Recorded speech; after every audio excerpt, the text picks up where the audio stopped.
Bien, buenos días. Una vez más estamos acá contribuyendo a la documentación de la historia de los 50 años de la enseñanza de la arquitectura en Nicaragua. Y ahora vamos a conversar con el maestro de generaciones, arquitecto Silvio Noel Solís Pérez. Bienvenido a este pequeño espacio de periodismo empírico, tratando de compartir o de conocer un poco más sobre esta historia. Entonces, la pregunta de partida es: ¿cómo llegó usted a la Escuela de Arquitectura? Bueno, yo era vecino de la escuela, más que todo de la escuela de ingeniería, porque la escuela de arquitectura se hizo posteriormente. Primero comenzó como un departamento, porque esto es lo que se estila en los méritos académicos que tienen que ir ascendiendo cada institución. Comienza como un departamento, cuando ya tiene 5 años, comienza la gestión para escuela, y cuando se da los primeros graduados ya se convierte en escuela. Y después se convierte en facultad cuando ya tiene una carrera distinta a la originaria. A mí me llama mucha atención, entre paréntesis, que algunas universidades privadas tienen un escritorio y ponen ahí facultad de arquitectura. Entonces, como me parece que es un reservado de un restaurante, pues que no tiene seriedad. Pues. No tiene institucionalidad. No tiene, es una cosa que se va subiendo de grado, pues, hasta que se alcanzó la facultad, pues, posteriormente. ¿Y quiénes fueron sus compañeros de nuevo ingreso, pues, Bueno, la carrera? Éramos 120, pero lo que quedamos era muy poco. Quedó Víctor III, Alfonso Mato, Donald Cruz, Benjamín Armendariz, Rita de Franco, Víctor III, que lo mencioné, ¿verdad? Sí. ¿Quiénes más eran? Y hoy, para poder contar, creo que... ¿Qué año fue que entró a la escuela? 1968, en la calle Colón. Antigua calle Colón. Una casa. De la Escuela de Ingeniería. Una casa espantosa que era la bodega de un taller de motos. Era una casa minifalda de tabla pintada con cal. Era tal vez la facultad, la escuela de arquitectura. El inicio de una escuela de arquitectura, la más pobre del mundo y la más primitiva que yo conocí en toda mi vida. Yo tengo un dibujo de ese, lo puede regalar un día de este. Sí, por ahí lo tenemos ya divulgado un poco en la página web de la facultad. Tenés. Ya nos lo Sí. facilitaron la otra vez. Sí. ¿Y quiénes fueron sus profesores en los primeros semestres o años? Brockman, José Francisco Terán, María Lucia Sala, Mauricio Pearson, Jorge Sacasa, el doctor Bosa, que fundaba la casa de teoría de filosofía y la casa de estudio de la cultura.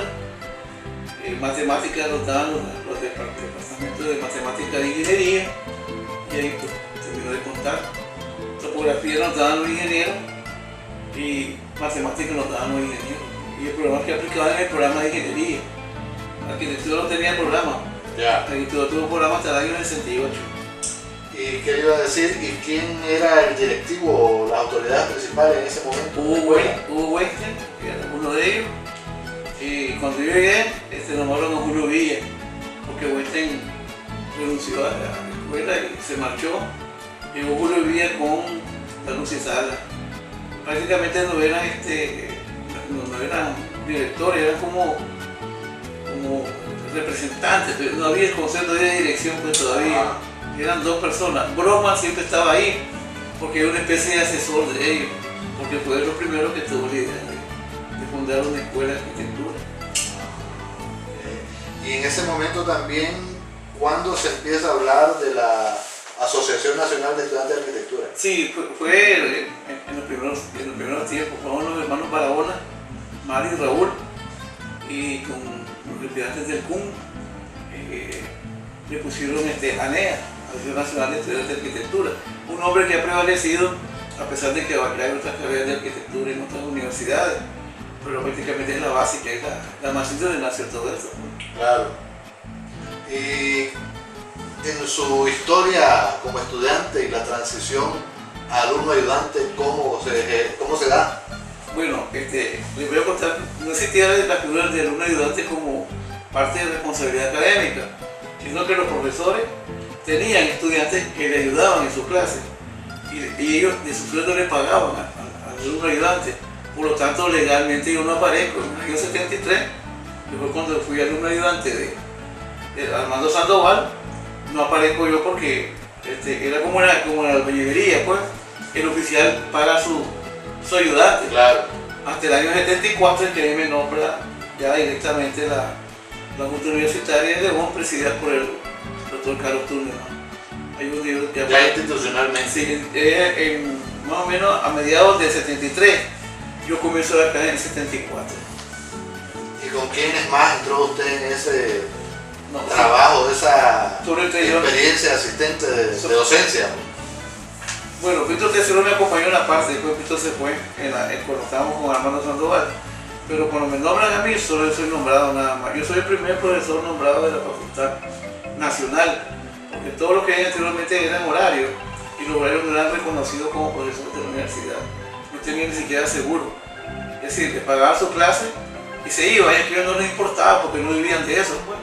Llegaban a practicar de arquitectura, no eran profesores docentes desde el punto de vista académico, eran hombres instruidos, con cierta cultura, que llegaban a hablar de arquitectura, pues. Más que todo hablar de su experiencia. Transmitir experiencia. Criterio, pero no tenían una formación didáctica, académica, no había nada de eso, no que, bueno, yo hice tal proyecto así, hablé con el cliente, hice tal cosa, más que todo como un historial, pues, pero tuvo una cosa interesante de que nos acercó a la práctica profesional de una manera muy inmediata, pues.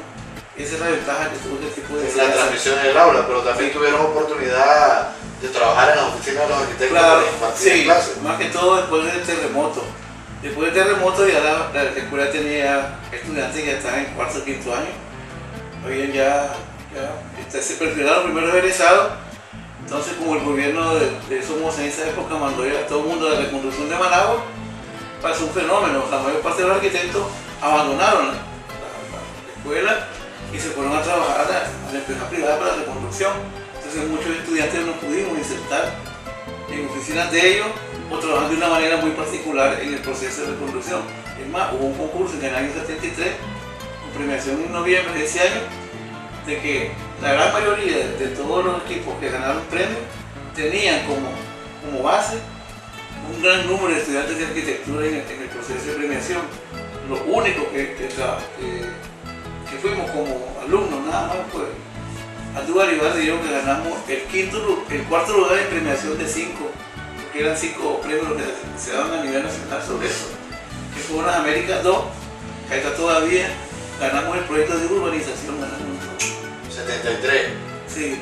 Y usted estuvo en el contexto del proceso de graduación de los primeros arquitectos. ¿Cómo fue ese momento? Me cuentan que hubo un retraso para que no defendieran solo el arquitecto Barahona, sino que supuestamente lo unieron con otros para hacer un solo acto. Es que parece que en el perfil académico de otras instituciones no hay graduación de un estudiante, sino que por lo menos son graduaciones por percusión, que son 5. Entonces en Estados Unidos son 5 como mínimo. Entonces él sale como único que ha cumplido con todos los requisitos académicos, pero no lo pueden graduar porque no existe como un sustento legal a nivel internacional entonces tiene que esperar a la camada aquí detrás de él, que eran 4, para formar los 5 y entonces hacer la primera promoción. ¿Y el movimiento estudiantil apoyó esa moción o se puso en contra? ¿Qué pasó ahí? No, nos convencieron de que sí, de que no era posible eso, de que había que esperar.